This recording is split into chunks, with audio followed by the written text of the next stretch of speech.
한 주간 잘 지내셨습니까? 벌써 2020년 마지막 주일입니다. 오늘은 이사야서를 함께 나누겠습니다. 이사야서를 구약의 복음서라고 말하곤 합니다. 예수님에 대해서 자주 말하고 있기 때문에 그렇습니다. 이사야서는 예수님에 대해서 계속해서 보여주고 있습니다. 히브리서 1장 1절에 보면은 옛적의 선지자들을 통하여 여러 부분과 여러 모양으로 우리 조상들에게 말씀하신 하나님이 라고 말씀합니다. 이런 것입니다. 예수님이라는 큰 그림이 있다면은 어떤 선지자는 그 그림의 한 조각, 어떤 선지자는 두 조각의 그림을 갖고 있습니다. 그런데 이사야서에는 예수님에 대한 아주 많은 그림의 조각을 갖고 있습니다. 이사야서 7장에는 동정녀의 잉태를 말합니다. 7장 8장에는 예수님의 이름을 말합니다. 임마누엘, 전능자, 평화의 왕이라고 합니다. 9장에는 예수님의 갈릴리 사역을 말합니다. 11장에는 예수님이 다윗의 후손으로 오실 것을 말하고 있습니다. 32장에는 예수님이 기머거리와 소경을 치유하는 기적적인 사역을 하실 것을 말하고 있습니다. 40장에는 예수님의 길을 예비하는 세례 요한의 사역이 나옵니다. 42장에는 예수님을 종으로 부르고 있습니다. 49장에는 열방의 빛 예수님에 대해서 말하고요. 53장에는 고난의 종 예수님에 대해서 보여주고 있습니다. 이렇게 예수님에 대한 많은 그림을 보여주고 있습니다. 이사야는 예수님이 오시기 700년 전에 살았던 사람입니다. 그 이사야가 예수님의 고난과 십자가의 그림들을 말하고 있는 것이지요. 뿐만 아니라 이사야는 예수님의 철인뿐만 아니라 예수님의 재림시에 일어날 새 하늘과 새 땅에 대해서도 예언하고 있습니다. 구약과 신약의 전체 그림을 보여주는 선지서가 이사야서인 것이죠. 그러면 이사야는 누구인가? 이사야라는 이름의 뜻은 여호와가 구원이시다라는 의미입니다. 부치는 아모스입니다. 선지자 아모스와는 다른 사람인 것이지요. 유다 전통에 의하면은 므낫세 통치 기간에 이사야는 토백협을 당해서 죽었다고 전해집니다. 이사야서에 보면은 이사야가 왕에게 쉽게 나아가는 모습을 보게 되는데 아마도 이사야는 왕족이거나 귀족 출신으로 보입니다. 그의 아내는 여선지자였고 스알야습과 마알살렐 하스바스라는 아들이 있습니다. 이사야는 우시야 왕이 죽던 BC 739년에 부름을 받았고 아스로 왕 사네립이 죽은 것을 기록한 것을 볼 때 BC 681년까지 살았음을 볼 수 있습니다. 약 60년가량 선지자의 사역을 했음을 알 수가 있습니다. 이사야서에 대해서 생각해 볼 것이 있습니다. 이사야가 말씀을 선포할 때 원청중은 아스, 히스기야 왕 시대의 백성들이었고 반면에 이사야가 기록한 이사야서를 처음 본 사람은 므낫세 시대의 백성들입니다. 그러면은 이사야가 강조하고 있는 하나님은 어떤 하나님인가? 하나님의 호칭은 어떤 호칭인가? 첫 번째는 거룩하신 하나님입니다. 이사야서는 하나님을 이스라엘의 거룩하시는 분으로 소개하고 있습니다. 두 번째는 만군의 여호와입니다. 가장 많이 나오는 이름입니다. 만군의 여호와라는 이름은 모든 것을 통치하고 다스리시는 분이라는 것이지요. 하나님은 이스라엘의 하나님이자 동시에 모든 열방의 주권자입니다. 그렇게 모든 민족을 심판하시고 모든 민족을 회복하시는 분이신 것이지요. 이사야서의 구조를 잠깐 보겠습니다. 이사야서는 크게 심판과 회복으로 나눌 수가 있겠습니다. 이사야서 1장부터 39장까지는 심판, 40장부터 66장까지는 회복을 말하고 있습니다. 그런데 1장부터 39장까지의 심판의 큰 그림 속에서도요, 수많은 구원과 회복의 메시지가 짧게 들어가 있는 것을 보게 됩니다. 심판 중에도 회복하기를 원하시는 하나님의 마음인 것이지요. 하나님은 심판하시지만은 심판이 목적도 아니고요. 심판이 끝도 아닙니다. 그것을 통해 회복하기를 원하시는 것입니다. 그러면은 이사야서의 소단원을 보겠습니다. 1장부터 6장까지는 유다의 죄와 이사야의 부르심입니다. 7장부터 12장까지는요. 하나님의 구원을 거절하는 아하스 왕과 하나님이 예비하신 구원자 임마누엘입니다. 13장부터 27장까지는 열방의 심판에 대해서 말씀하고요. 28장부터 35장까지는요. 애굽을 신뢰하는 것에 대한 심판 선언을 하고 계십니다. 36장부터 39장까지는요. 하나님을 신뢰하는 히스기야에 대한 구원에 대해서 말씀하고 있고요. 40장부터 48장까지는요. 포로에서 회복돼서 돌아올 것에 대한 말씀입니다. 49장부터 55장까지는 하나님이 준비하신 구원의 선물, 고난의 정에 대해서 말씀하고 있고요. 56장부터 66장까지는 새 시온에 대한 말씀입니다. 그러면은 본문에 들어가겠습니다. 먼저 6장을 보겠습니다. 6장에 보면은 이사야가 하나님을 만나고 하나님의 부르심을 받는 장면이 나옵니다. 여기서 이사야가 만난 하나님은 어떤 하나님인가? 거룩하신 하나님입니다. 천사들이 거룩하다, 거룩하다, 거룩하다 하나님을 찬양합니다. 이사야서에서 하나님을 소개할 때 이스라엘의 거룩하신 자로 소개합니다. 이사야가 하나님의 거룩성을 강조하고 있는 것이지요. 여기에는 이스라엘의 사명과 연결되어져 있는 것입니다. 출애굽기 19장 5절에서 6절에 보면은 하나님과 이스라엘이 언약을 맺을 때 하나님이 말씀하시는 것이죠. 너희는 제사장 나라가 되고 거룩한 백성이 되리라고 말씀하고 계세요. 이것이 하나님의 종된 이스라엘의 사명입니다. 그러나 이스라엘은 하나님의 종으로서의 사명을 실패합니다. 종으로서 실패한 이스라엘의 모습이 이사야서 1장부터 5장까지의 내용입니다. 어떤 모습입니까? 첫 번째는요. 자기 이익을 극대화하는 시대가 되었습니다. 5장 8절에 보면은요. 가옥에 가옥을 더하며 전토에 전토를 더한다고 말씀해요. 신명기에 보면은 경계표를 옮기지 말라고 말씀합니다. 그런데 사람들이 집을 사들이고 또 사들이고 토지를 사들이고 또 사들이고 있습니다. 부자는 더 부자가 되고 가난한 사람은 더 가난해집니다. 하나님의 말씀이 무너진 이기적인 사회가 되었습니다. 두 번째는요, 우상 숭배가 만연합니다. 세 번째는요, 뇌물과 제약의 문화가 뿌리 박혔습니다.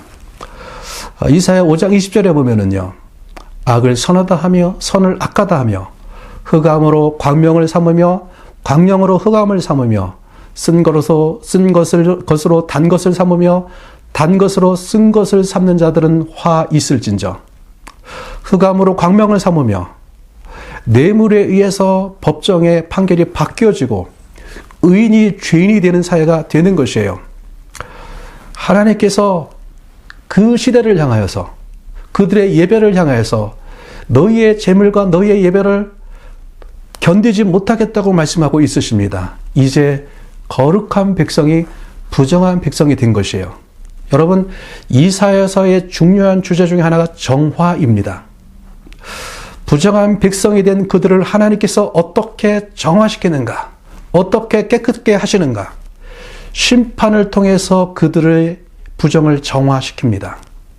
39장에 보면은 이사야가 히스기야에게 바벨론 포로로 끌려갈 것을 예언하고 있는 것을 보게 됩니다.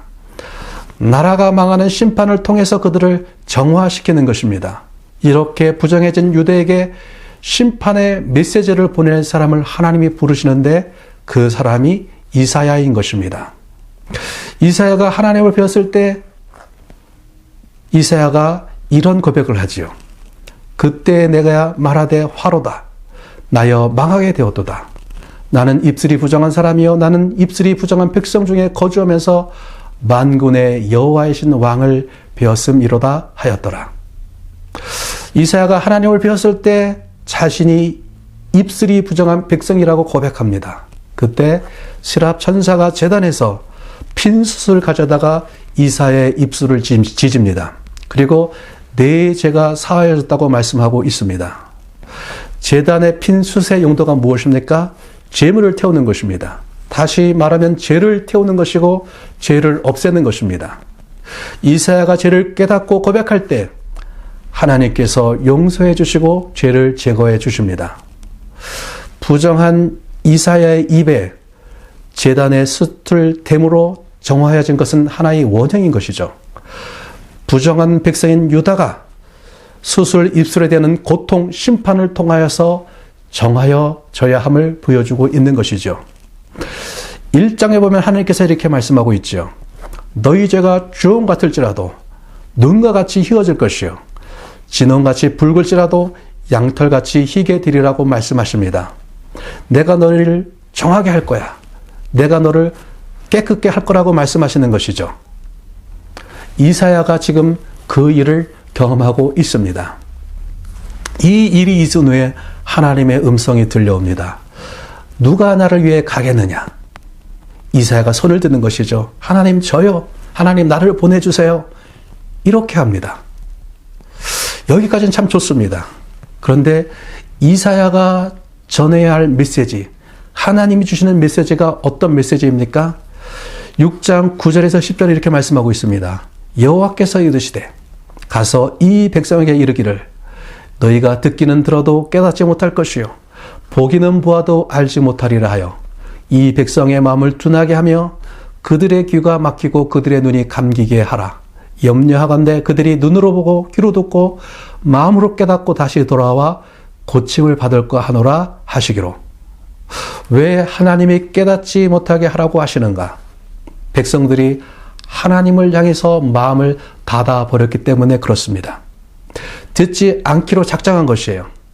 하나님이 아시는 것이죠. 왜 그들에게 심판이 필요한가? 왜 그들이 하나님의 심판을 받아야 하는가? 그들은 심판을 통해서 정화되어야 하고 마음이 가난해져야만 하는 것입니다. 마음이 가난해져야 그때야 들을 수 있고 그때 볼 수 있게 되기 때문에 그렇습니다. 그러면은 이사야의 사역의 결과가 무엇인가? 6장 13절에 보면은요, 남은 자가 있겠다고 말씀하십니다. 그들이 구루터기가 되는 거예요. 남은 자를 통해서 하나님께서는 당신의 구원의 역사를 이어가십니다. 이사야서의 또 다른 중요한 주제 중에 하나가 남은 자인 것이죠. 7장으로 넘어갑니다. 여러분, 이사야서는 대부분 시입니다. 그런데 산문으로 되어 있는 곳이 두 군데가 있는데 이사야 6장부터 8장까지와 36장부터 39장까지입니다. 이것은 저자에 기록된 의도가 이곳에 담겨져 있는 것이죠. 7장에 등장하는 유다의 왕이 아하스입니다. 아하스 왕의 시대에 아수르의 왕은 디글랏블레셋 3세입니다. 이때부터 아수르 제국의 전성기가 시작됩니다. 아수르가 본격적으로 남진 정책을 펴게 되는데 이것을 막기 위해서 북이스라엘과 아람이 동맹을 맺습니다. 원래 북이스라엘과 아람은 사이가 좋지 않았어요. 항상 싸우던 나라입니다. 앙숙인 두 나라가 아수르를 막기 위해서 동맹을 맺는 것입니다. 동맹을 맺은 두 나라가 유다에게도 같이 동맹을 맺고 아수르와 싸우자고 제의를 합니다. 아하스가 이것을 거절해요. 그러자 북이스라엘과 아람이 동맹을 맺고 유다를 치기 위해서 내려옵니다. 이것이 이사야서 7장의 배경입니다.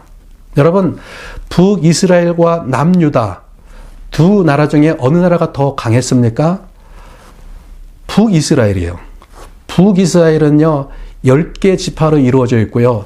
남유다는 2개의 지파가 모여서 나라를 이루었어요.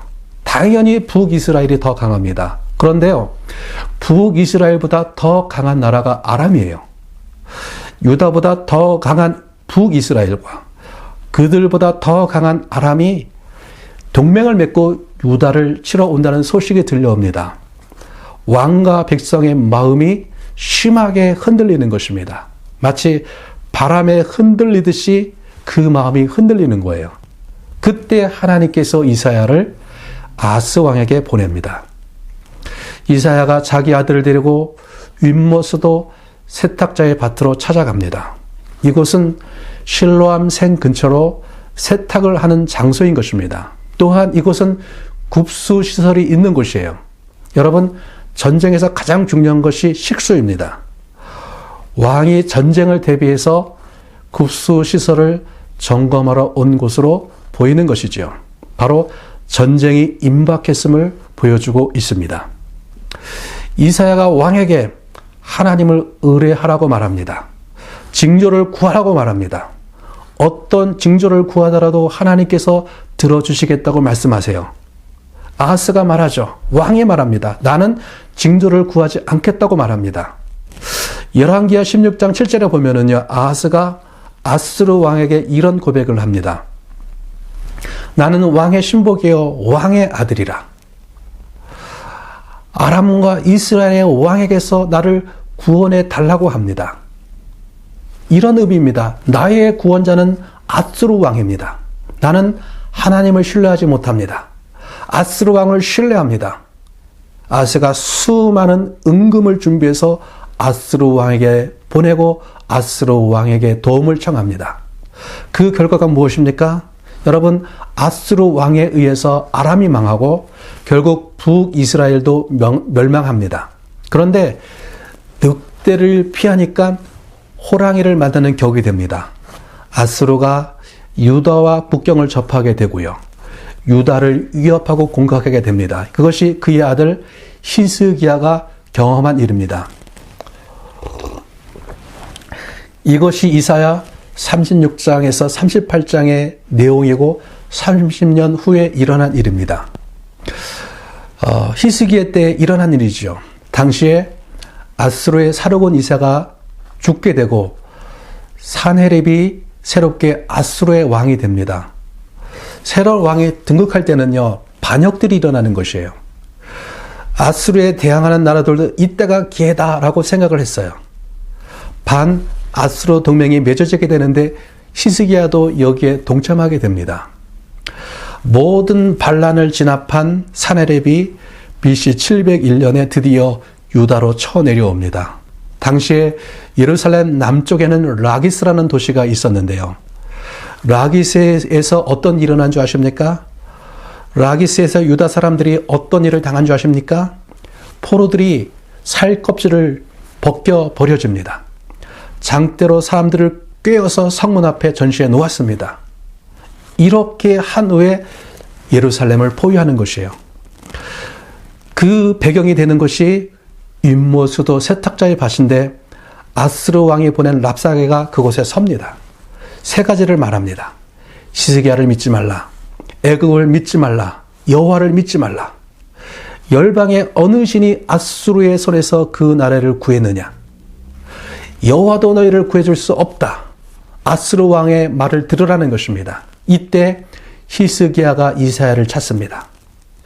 이사야가 말하는 요점은 이것입니다. 하나님을 신뢰하겠는가? 라는 거예요.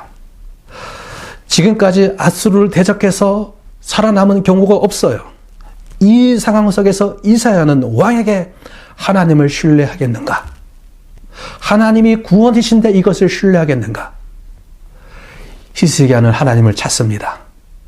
하나님이 구원이신 것을 신뢰한 것입니다. 그래서 37장 36절에 보면은요, 여호와의 사자가 나가서 아수르 진중에서 18만 5천인을 쳤으므로 아침에 일찍 일어나 본 적 시체뿐이라. 히스기야가 하나님을 신뢰할 때 하룻밤에 아수르 군대가 전멸됩니다. 하나님이 즉시로 그들을 구원한 것입니다.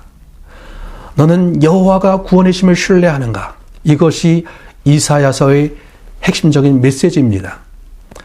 하나님의 구원을 경험하기 위해서는 하나님을 신뢰해야 합니다. 이사야의 이름의 의미가 무엇입니까? 여호와가 구원이시다라는 것입니다.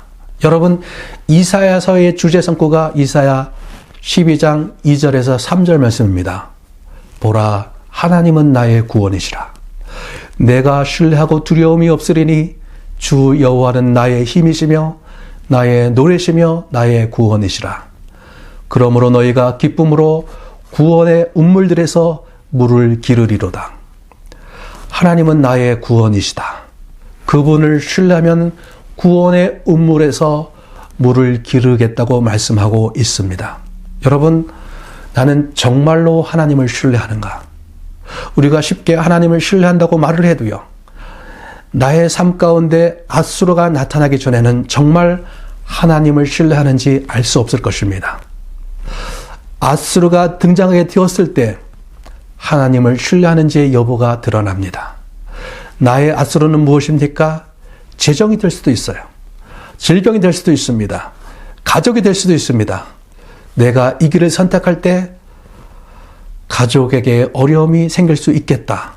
이것이 두려움으로 변할 수가 있는 것이죠. 우리 개개인이 가지고 있는 앗수르는 다를 수 있습니다. 그러나 우리는 이 질문을 해야만 하는 것입니다. 내가 두려워하는 것보다 하나님이 더 크신 분임을 신뢰할 수 있는가? 아하스는 아니라고 했습니다. 히스기야는 결국 예라고 했습니다. 물론 히스기야가 즉각적으로 하나님을 신뢰한 것은 아닙니다. 처음에는 애굽을 신뢰했습니다. 그러나 애굽이 전쟁 중에 히스기야를 돕기 위해 출병했으나 아무 힘이 되지 못합니다. 이사야 30장에서 31장은 이러한 애굽을 의지하는 마음을 책망하고 있습니다. 그가 전쟁을 위해 준비한 것들이 그에게 힘이 되지 않았습니다. 결국 자기 힘으로 아무것도 할 수 없을 때 하나님을 신뢰하는 길을 선택한 것입니다. 그때 구원의 역사가 시작됐습니다. 하나님을 신뢰함으로 구원의 역사를 보게 된 것이죠. 7장에서 아하스 왕을 찾아간 이사야가 징조를 구하라고 하는데 왕이 구하지 않겠다고 합니다. 하나님이 징조를 구하지 않으니까 직접 징조를 주시겠다고 말씀하시는 것이죠. 그것이 임마누엘입니다. 처녀가 잉태하여 아들을 낳을 것인데 그 이름을 임마누엘이라고 하리라. 그 아이가 커서 악을 버리고 선을 선택할 때가 되면은 두 왕의 땅에 황폐하게 될 것이라고 말씀합니다. 두 왕은 누구입니까? 북이스라엘과 아람의 왕입니다.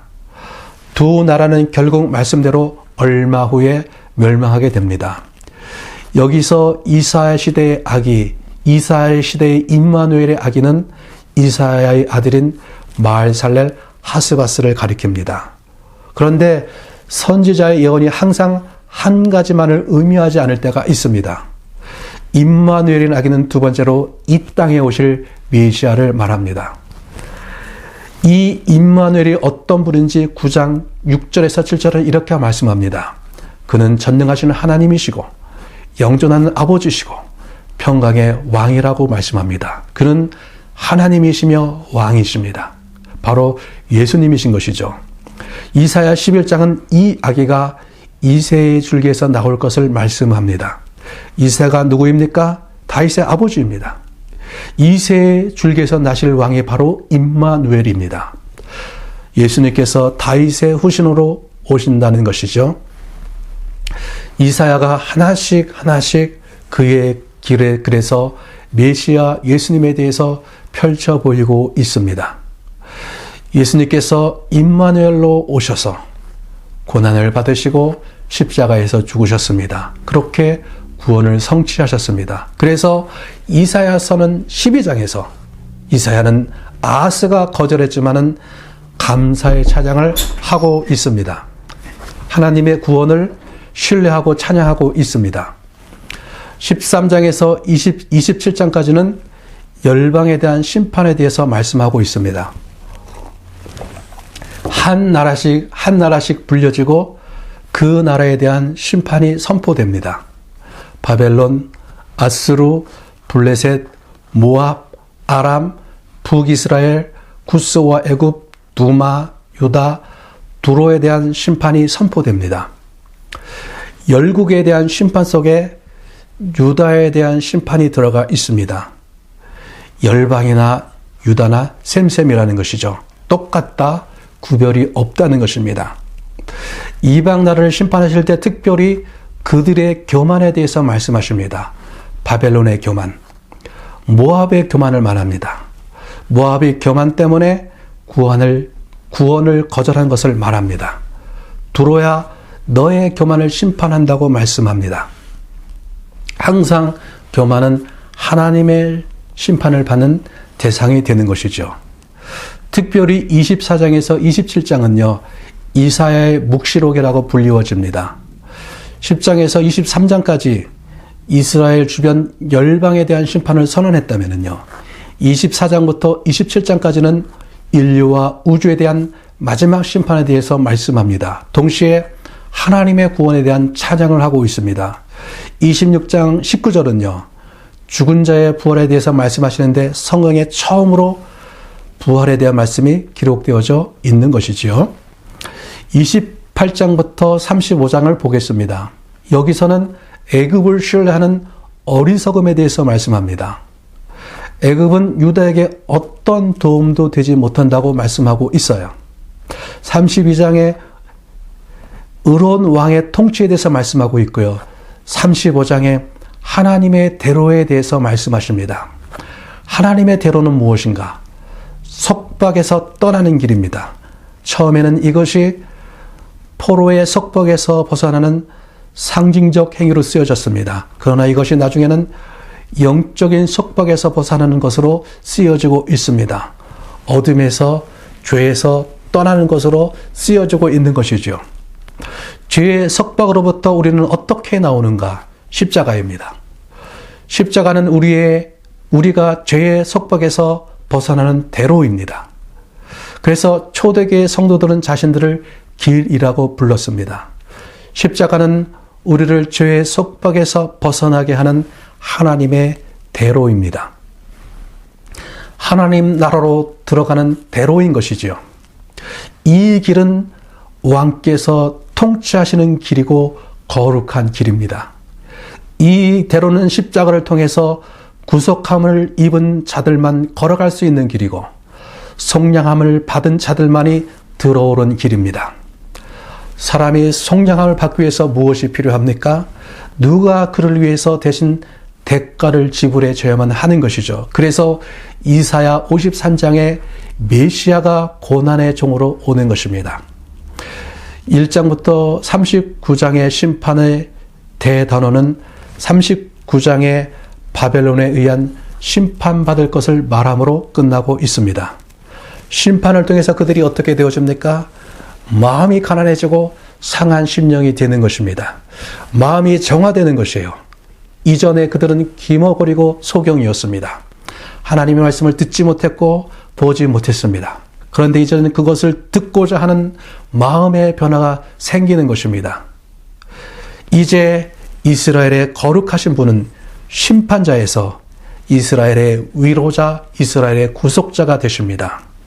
이사야 43장 14절에 보면은 너희의 구속자라고 말씀하십니다. 구속자란 말은 고엘이란 말입니다. 구약에서 고엘, 구속자는 세 가지의 경우의 역할을 하였습니다. 첫 번째는 형제의 대를 이어주는 것이고, 두 번째는 친족의 피를 복수해 주는 것이고, 세 번째는 기업을 되찾아 주는 것이에요. 룻기서에 보면은 나오미가 고향으로 돌아옵니다. 그녀는 자신의 삶을 말하라고 합니다. 쓰다라는 것이에요. 그러한 그녀의 삶에 유일한 소망이 있다면 고엘, 구속자가 나타나는 것이에요. 보아스가 고엘이 되는 것이죠. 그가 기업 물을 자가 되어서 룻과 결혼하고 자식을 낳아줍니다. 그녀의 인생을 회복시켜 줍니다. 나라가 망하고 노예의 위치에 있는 이스라엘에게 소망이 있다면 고엘이 나타나는 것이에요. 하나님께서 이스라엘의 고엘, 구속자가 되신다는 것입니다. 땅이 회복될 것이고 노예의 위치에서 회복될 것이다. 다 회복할 것이다. 그래서 이제 그들이 바벨론에서 시온으로 돌아오게 되는 것입니다. 그런데 이 하나님의 구속의 대행자가 있습니다. 그것이 누구입니까? 고레스입니다. 하나님의 구속의 대행자인 고레스에 의해서 이스라엘은 포로에서 벗어나 고향으로 돌아옵니다. 이것이 이사야 40장부터 48장까지의 말씀입니다. 그런데 이스라엘의 구원과 회복의 문제는 점점 열방 전체의 구원의 문제로 확대되어 나아갑니다. 열방의 근본적인 문제는 어떤 문제인가? 죄의 문제입니다. 죄의 문제가 해결되어야만 하는 것이죠. 이 죄의 문제를 해결하기 위해서 하나님이 준비하신 존재가 하나님의 종입니다. 이 죄의 문제를 해결해야 하나님의 종은 열방의 빛이 될 수가 있는 것이죠. 이것이 이사야 49장부터 55장까지의 내용입니다. 하나님은 이 종을 이방의 빛으로 삼아 땅끝까지 구원을 미치게 하겠다고 말씀하십니다. 하나님의 종이 죄의 문제를 해결하는 방법이 무엇인가? 대속적 고난입니다.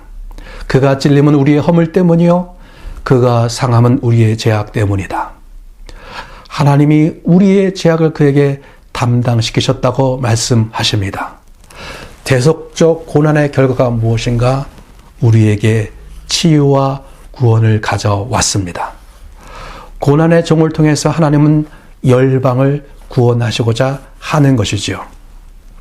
56장부터 66장까지는 새로운 시대를 보여주고 있습니다. 여기서 하나님의 백성이 되는 조건이 바뀌고 있는 것을 보게 됩니다. 이사야 56장 3절에서 4절을 보겠습니다. 여호와께 연합한 이방인은 말하기를 여호와께서 나를 그의 백성 중에서 반드시 갈라내시리라 하지 말며 고자도 말하기를 난 마른 나무라 하지 말라. 여호와께서 이와 같이 말씀하시기를 나의 안식일을 지키며 내가 기뻐하는 일을 선택하며 나의 언약을 굳게 잡은 고자들에게는, 여기서 하나님의 백성이 되는 조건이 바뀌고 있습니다. 여호와께 연합한 이방인, 나의 언약을 굳게 잡은 고자들이라고 말씀합니다. 이제 하나님의 백성이 되는 기준들이 인종적, 신체적 조건이 아니라 새로운 세 가지의 조건이 제시되고 있는 것을 보게 됩니다. 나의 안식일을 지키며 내가 기뻐하는 일을 선택하며 나의 언약을 굳게 잡는 것이라고 말씀하고 있어요. 여러분, 성전의 개념도 바뀌고 있습니다. 과거에는 성전이 제한된 사람들만이 들어갔습니다. 이스라엘을 위한 성전이었습니다. 그러나 이제는 만민이 기도하는 집이 됩니다. 모든 민족이, 모든 열방이 기도하는 집이 됩니다. 성전이 열방을 향한 열린 공동체로서 확장된 것입니다. 특별히 56장에서 66장에는요, 하나님과 완전히 연합된 이방인에 대해서 말씀하고 있습니다. 이 예언이 너무나도 중요한 것이죠. 왜냐하면 우리가 연합된 이방인이기 때문에 그렇습니다. 마지막으로 이사야 65장에서 66장에는요, 새 하늘과 새 땅에 대해서 말씀하고 있습니다. 주님의 초림뿐만 아니라 재림까지 말씀하고 있습니다. 여러분, 이사야서를 마칩니다. 이사야, 여호와가 구원이시다. 우리는 정말로 여호와가 구원이신 것을 믿고 있습니까? 이사야서를 통해서 다시 한번 이 질문을 나에게 했으면 좋겠습니다. 여러분, 이사야 강의를 마칩니다. 이제 올 한 해가 마치고 있는데요. 이사야서 굉장히 큰 책입니다. 이사야 한 주간 잘 통독하시기를 바라고요. 이제 이사야, 다음 주에 예레미야, 그 다음 주에 에스겔을 통독하게 되는데 굉장히 큰 책들입니다. 또 우리가 집중해서 이 기간 동안에 이 말씀을 집중해서 읽기를 소망합니다. 여러분, 한 해 잘 마치시고 새해 복 많이 받으시기 바랍니다. 하나님의 은혜가 2021년 한 해에도 여러분에게 함께 하시기를 기도합니다.